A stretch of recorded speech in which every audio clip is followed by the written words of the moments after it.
尋日我有個粉絲，佢靜雞雞咁樣嚟我哋都會山莊食咗個黃鱔煲仔飯，跟住就發咗張圖片俾我。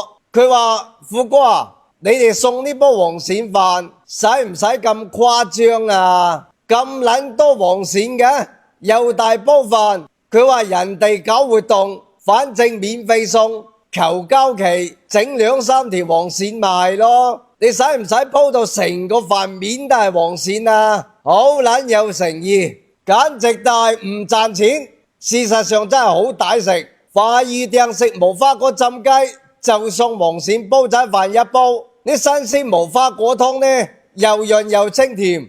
煲黃鱔飯呢，又大煲又多黃鱔。你真係2、3個人嚟食嘅話呢，青菜都唔使點嘅。